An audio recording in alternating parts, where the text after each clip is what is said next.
한 마음과 한 입으로라는 제목으로 로마서 15장 6절 말씀을 근거해서 함께 은혜를 나누겠습니다. 우리 여기 나오는 한 마음, 한 입, 이것은 무엇을 말하는 것일까요? 이것은 당시 로마 교회 안에 존재했던 믿음이 강한 사람들, 주로 이방인 기독교인이었습니다.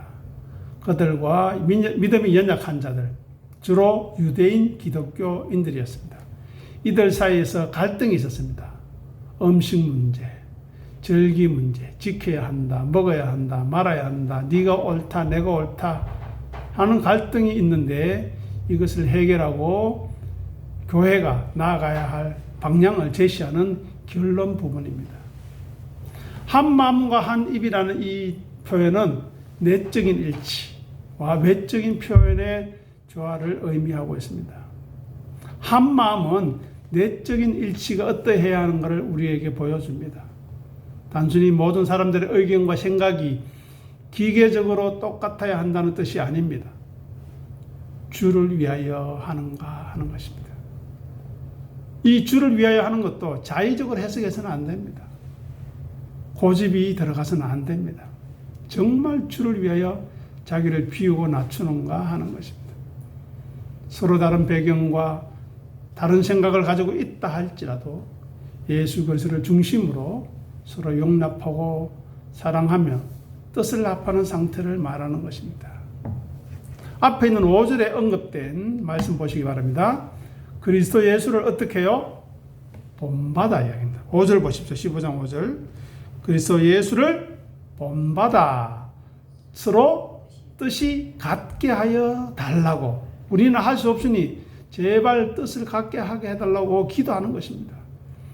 우리의 주장이 아니라 예수님의 마음, 겸손과 희생을 품음으로써 도달하는 영적인 연합이 바로 한 입과 한 마음과 한 입입니다.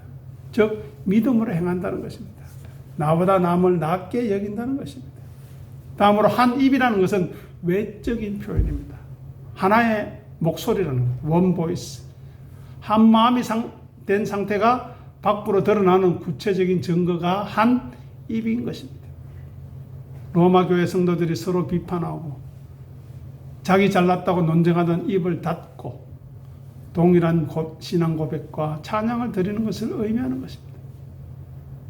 마음이 나뉘면 입에서는 불평과 비방이 나오게 됩니다. 남을 판단합니다.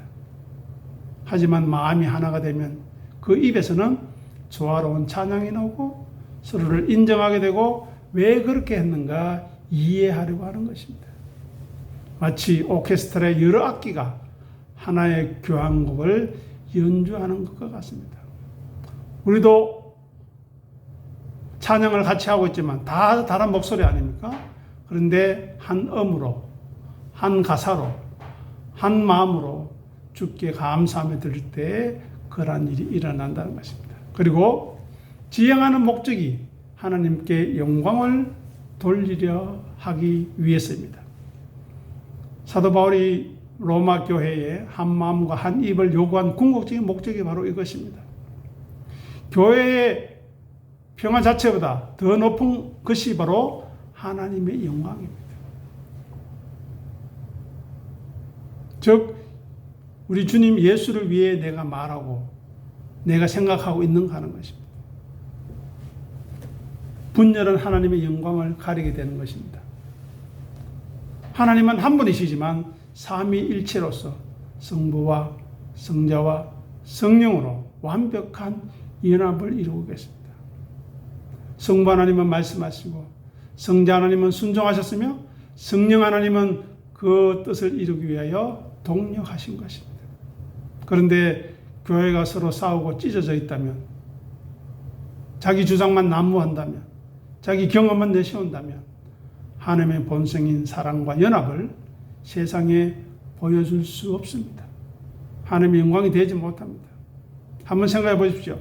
함께 할 수 없는 죄인들, 같이 있을 수 없는 원수들, 자기 주장만 하던 사람들이 말씀으로 하나 되고 말씀으로 서로 섬기는 현상이 일어날 때 어떻겠습니까? 하나님이 기뻐하시고 하나님이 은혜를 베풀어 주실 것입니다. 그래서 연합만이 온전한 예배가 될 수 있습니다. 예배당에 모여도 함께 예배를 드리고 있어도 마음으로 서로 미워하고 있다면, 서로 마음이 다르다면 그 드리는 찬양은 소음일 뿐입니다. 제가 부족하지만 올바른 말씀을 전하고 있고 본문의 말씀 그대로 전하고 있다면 아멘으로 받아들이면 됩니다. 그렇지 않다면 그 사람에게는 소음일 뿐입니다. 성도들이 서로 용납하여 마음을 합하는 것 한 마음입니다. 그리고 한 목소리로 주를 고백하고 시인할 때 한 입이 되는 것입니다. 그럴 때 비로소 하나님이 기뻐 받으시는 참된 예배와 영광이 된다는 것입니다.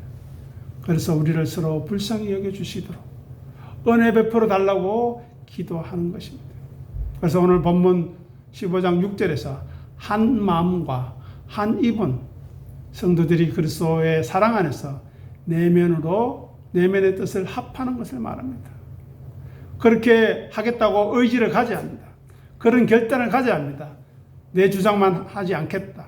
다른 사람이 무슨 이야기하는지 들어보겠다. 왜 그런지 이해하려 하겠다. 하지만 잘못된 것은 절대 용납할 수 없다는 것도 분명히 해야 합니다. 그리고 외적으로 한 목소리로 찬양하며 고백하는 온전한 연합을 이루도록 우리는 애써야 합니다. 이러한 목적은 연합된 공동체의 모습을 통해서 하나님의 살아계심과 하나님의 위대하심을 세상에 드러내는 것. 그것이 바로 영광 아니겠습니까? 인간적으로 아무리 생각해도 저럴 수가 없는데, 이해가 되지 않는데, 같이 있을 수가 없는데 서로 일치하고 서로 섬기고 그들에게서 자기 주장이 아니라 예수님의 말씀과 예수님의 은혜와 예수님의 섬김만이 있는 것이 바로 영광을 드러내는 것이고, 그 사람들이 예배하는 그 예배를 하나님이 온전히 받아주신다는 것입니다. 자, 다음으로 오늘 본문 보시기 바랍니다. 하나님이라고 하는데 사도 바울이 하나님을 단순히 하나님으로만 부르지 않고 뭐라고 또 덧붙입니까? 우리 주 예수 그리스도의 누구라고요? 아버지. 이렇게 길게 풀어서 호칭하는 이유가 무엇일까 하는 것입니다. 이 호칭은 당시 갈등하고 있던 유대인과 이방인 성도들을 하나로 묶어주는 핵심 열쇠이자 우리가 하나님께 나아가는 유일한 길을 제시하고 있습니다. 첫 번째, 하나님의 정체성이 변화된 것입니다. 유대인들에게는 하나님은 누구였습니까? 아브라함의 하나님, 이삭의 하나님, 야곱의 하나님이었습니다. 족장의 하나님에서 누구의 하나님으로 됐다고요? 예수의 아버지, 영광의 하나님으로 변화되었습니다. 유대인들에게 하나님은 전통적으로 아브라함과 이삭과 야곱의 하나님이었습니다. 그러나 이 호칭은 혈통적 이스라엘에게만 국한되는 그런 느낌을 줍니다. 하지만 사도 바울은 이제 하나님을 예수 그리스도의 아버지로 재정의함으로써 하나님이 더 이상 유대인의 하나님만이 아니라는 것입니다. 믿음으로 예수 그리스도를 믿는 모든 자, 이방인까지 포함한, 즉 우리가 정말 저 사람은 정말 인간 이하야, 짐승보다 못해 라고 하는 사람조차도, 유대인들이 이방인들을 그렇게 생각했거든요. 그런 사람들조차도 하나님의 은혜를 주시고 믿음을 선물로 주시면 하나님의 자녀가, 하나님의 사람이 될 수 있다는 것을 선포하는 것입니다.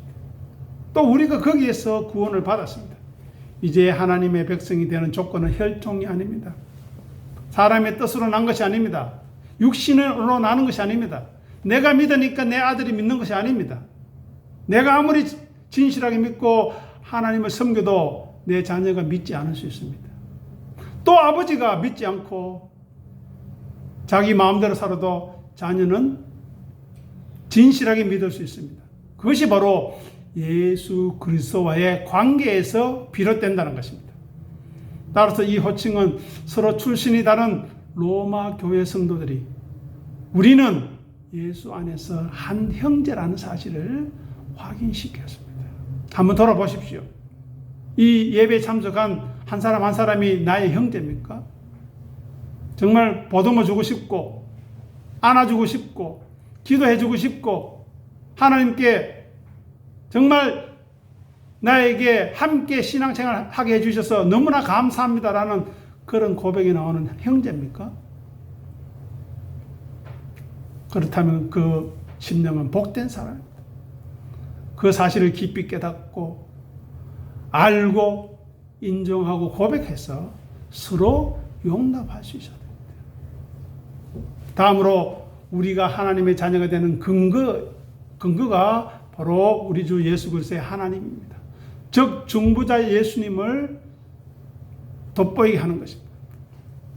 우리가 감히 창조주 하나님을 아버지라 부르며 영광 돌릴 수 있는 이유가 무엇입니까? 우리가 지금 이 시간 예배에 나와서 예배하고 하나님의 말씀을 들을 수 있는 근거가 무엇입니까? 바로 우리의 잘남이 아닙니다. 오직 예수님 때문입니다. 오직 십자가의 죽음과 그 보혈 때문입니다. 이것이 복음입니다.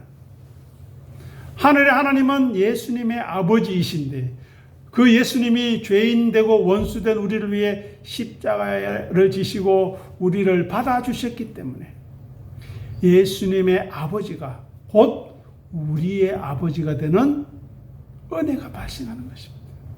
이것이 바로 구원의 원리입니다.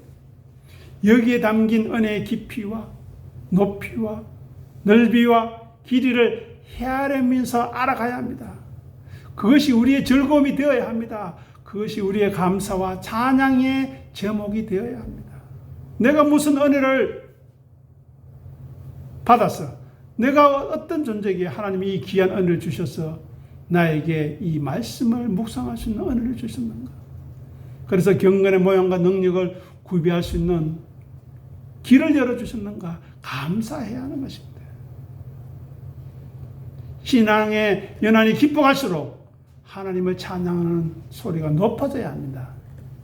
남을 비난하고 자기 고집만 내세우고 자기 경험만 말하는 그런 자리에 있어서는 스스로가 얼마나 가난한 것인가를 드러내는 것뿐입니다. 내가 얼마나 빈 깡통인가를 드러내는 것뿐입니다. 절대 그래서는 안 됩니다. 성경에 기록된 모든 말씀이 바로 그 은혜가 어떠한 것인가를 설명하고 나타내고 있는 것입니다. 그러니 우리는 진리의 말씀을 가까이하여 그의 은혜를 알아가야 합니다. 죄인된 우리, 원수된 우리를 위해서 왜 예수 그리스도께서 우리 주님이 십자가에 못 박히셨는가 깊이 생각해야 합니다. 그리고 하늘에 계신 우리의 아버지 하나님이 누구신지 알려고 부지런하고 열심을 품어야 합니다. 그런데 우리는 엉뚱한데 열심을 품죠. 그리고 그 사랑이 어떤 것인가를 아는데 수고하고 노력해야 한다는 것입니다. 그래서 우리 주 예수 그리스도의 아버지라는 이 호칭은 우리의 예배와 찬양이 하나님께 상달되는 유일한 통로가 예수 그리스도임을 강조하는 것입니다. 즉 우리는 예수님을 통해서 한 가족이 되었고 하나님을 아버지라 부르는 한 몸이 되어서 서로 하나라는 것입니다. 예수 그리스도 안에서 한 몸이 됐고 한 형제 자매가 되었습니다. 그런데 한 몸이고 한 형제 자매가 찢어고 뽑고 하면 어떻게 됩니까? 머리가 아프죠. 머리가. 예수님이 머리 아니십니까? 아버지가 골치 아픈 겁니다. 쫓아내지도 못하고 죽이지도 살리지도 못하고 어떻게 하겠습니까? 그러니 서로 다투고 싸우는 것, 자기 주장만 내세우고 우기는 것은 예수님과 하늘의 하나님을 욕되게 하는 것임을 생각해야 합니다. 다음으로 삼위일체적인 연합의 모델, 순종과 영광이 우리 주 예수 그리스도의 하나님 안에 나타나 있습니다. 예수 그리스도의 하나님 아버지 관계는 완전한 사랑과 연합의 모델입니다. 생각해 보십시오. 아들 예수님은 아버지 하나님의 뜻에 순종하기 위하여 복종하기 위하여 죽기까지 십자가에 자기를 내어놓기까지 하셔서 아버지를 영화롭게 하셨습니다. 그리고 그 아버지는 아들의 순종을 보시고 지극히 높이셨습니다. 빌립보서 2장 9절 말씀 앞에 보시고 우리 같이 읽어보겠습니다. 이러므로 하나님이 그를 지극히 높여 모든 이름 위에 뛰어난 이름을 주사 하늘에 있는 자들과 땅에 있는 자들과 땅 아래 있는 자들로 모든 무릎을 예수 이름에 꿇게 하시고 아멘. 자, 순종하셨습니다. 복종하셨습니다. 어떻게 한다고요? 지극히 높여주셨습니다. 지극히. 어떻게까지요? 모든 이름이 뛰어난 이름을 주셨습니다. 즉 예수님 이름 앞에 까불지 말라는 것입니다. 그리고 하늘에 있는 자들과 땅에 있는 자들을 아래 있는 자들을 어떻게 해요? 예수의 무릎에 꿇게 하신 것입니다. 다시 말해서 저와 여러분들이 예수님을 섬기고 진실하게 따라가 보십시오. 이렇게 우리를 높여주신다는 거죠. 왜요? 예수님이 걸어가신 그 길을 우리도 걸어갔으니 예수님을 귀하게 보시는 분이, 예수님을 높이신 분이 우리를 귀하게 보시고 높이시지 않겠는가 하는 것입니다. 그래서 요한복음 12장 26절에서 이야기합니다. 나를 섬기는 자는 내 아버지께서 그를 귀히 여기시리라. 아멘. 여기에 아멘이 있어야 합니다. 예수님의 이름을 하나님께서 지극히 높이신 이유는 예수님께서 겸손과 비움으로 십자가의 순종을 통해서 하늘의 하나님의 뜻을 이루었기 때문입니다. 그러니 교회도 힘으로 정복하여 높아지려고 해서는 안 됩니다. 자기 고집 피워서 우기니까 참 어쩔 수 없다라고 봐주는 그 신목하는 그들의 아픈 마음을 생각하지 않고 그렇게 억지를 부리는 것이 우리 안에 있어서는 안 되겠다는 것입니다. 예수님이 높아지는 원리는 바로 십자가를 통한 부활입니다. 고난 없는 영광은 없습니다. 순종 없는 축복은 없다는 것입니다.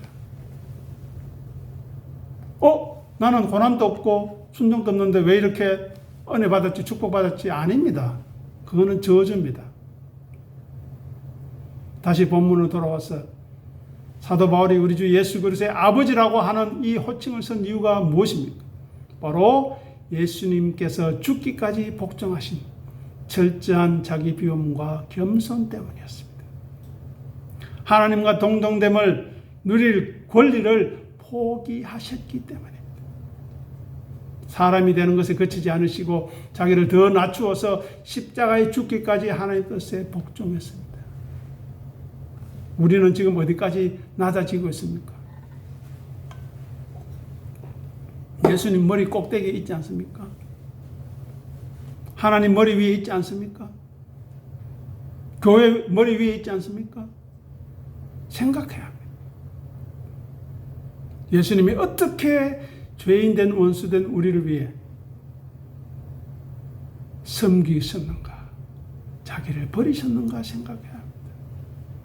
그래서 교회와 성도들에게 아들 예수님이 아버지 하나님과 하나 되어 영광 돌리신 것처럼 너희도 예수님을 본받아 서로 하나 되어 하나님께 영광을 돌리라는 메시지를 주는 것입니다.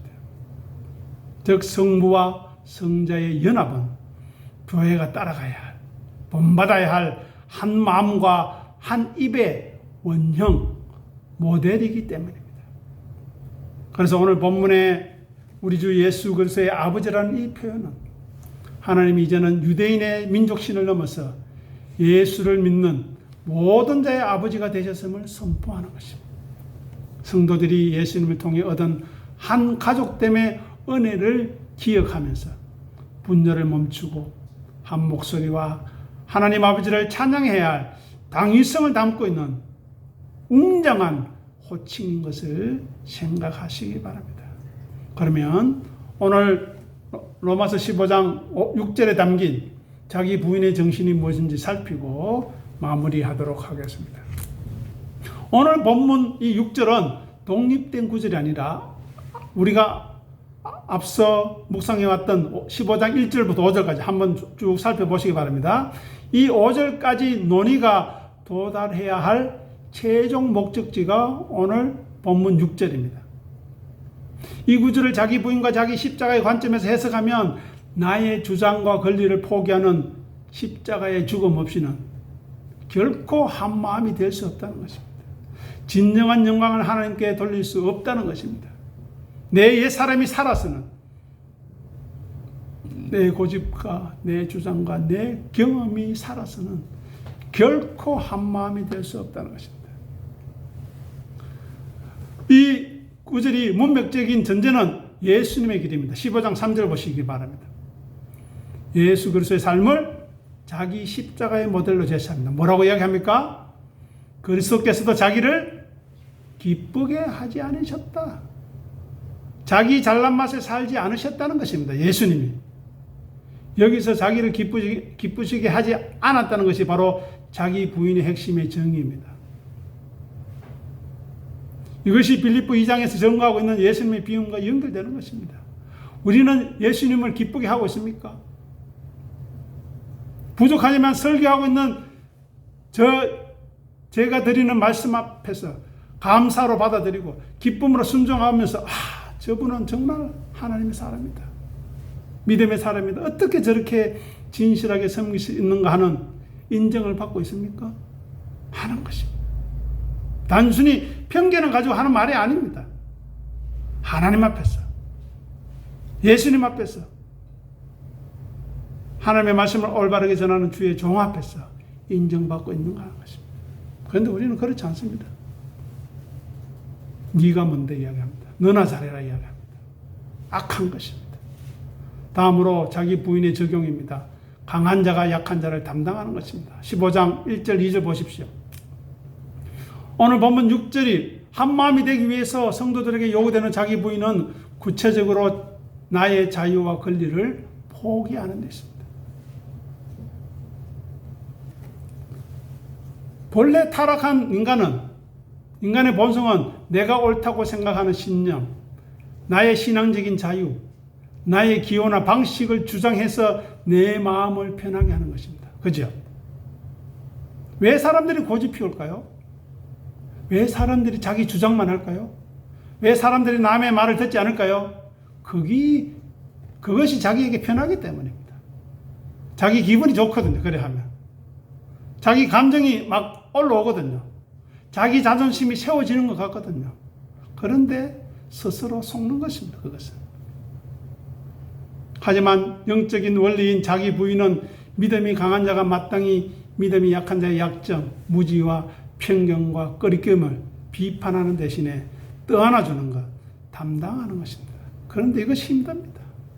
기도해도 변하지 않고 기다려도 끄떡없고 아무런 조짐이 없으니 얼마나 힘들겠습니까? 도대체 내가 하는 기도가 무슨 의미가 있으며 내가 그들을 위해서 눈물 흘리는 이 눈물이 도대체 무슨 의미가 있겠는가? 한탄하는 것이 바로 시편의 내용인 것입니다. 나를 기쁘게 하는 것을 멈추고 이웃을 세워주는 것, 지체를 세워주는 것이 오늘 본문에서 이야기하는 자기 부인입니다. 자기 십자가의 적용으로 살펴보면 약점에 짊어지는 고통입니다.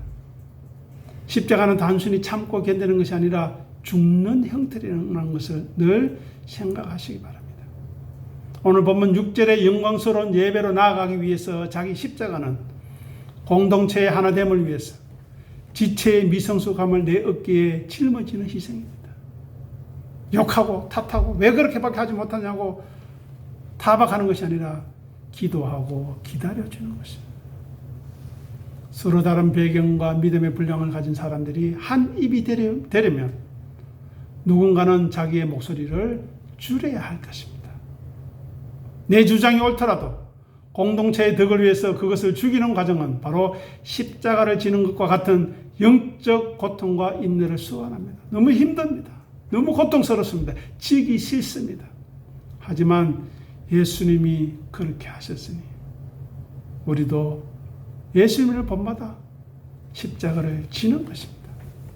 결론적으로 십자가 없이는 영광이 없다는 것이 오늘 본문입니다. 그래서 오늘 본문 6절은 이렇게 해석할 수 있습니다. 너희 각자가 자기 자신을 부인하고 예수님께서 그러하셨듯이 형제의 연약함을 짊어지는 자기 십자가를 통과할 때에만 자기 십자가를 지는 눈물과 한숨과 기도와 아픔을 견딜 때야만 비로소 너희는 갈라지지 않는 한 입 마음과 한 입이 될 수 있다는 것입니다. 오직 그 죽음과 연합을 통해서만 하나님 아버지께서 받으실 만한 온전한 영광을 돌리게 되는 것입니다. 그래서 오늘 본문 6절의 예배, 영광 돌림은 성도 각자가 십자가 위에서 자기를 부인하고 하나 되었을 때 맺혀지는 최종적인 열매인 것입니다. 그러나 늘 제가 말씀드리지만 우리 안에 사랑이 없음을 고백해야 합니다. 왜 저 사람은 저러나? 왜 너는 그러나가 아니라 내 안에 사랑이 없음을 고백해야 합니다. 형제의 연약함을 짊어지기 싫어하는 우리의 모습을 직시해야 합니다. 그래서 온전한 자기 부인은 하늘에 하나님께서 풍성하게 부어주시는 은혜가 없이는 나는 저 짐을 감당할 수 없습니다. 저 심령을 감당할 수 없습니다. 저는 미워하고 싶고 욕하고 싶고 소리치고 싶고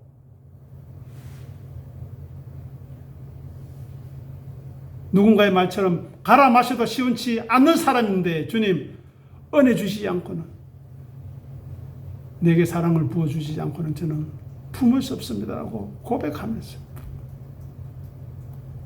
주님 앞에 무릎 꿇고 항복해서 은혜를 베푸시고 또 베푸시기를 기다리고 기다리는 인내의 삶으로 그래야 그 인내가 연단을 낳고 연단이 소망을 주는 놀라운 은혜의 자리로 우리 모두가 나아갈 수 있기를 간절히 소원합니다.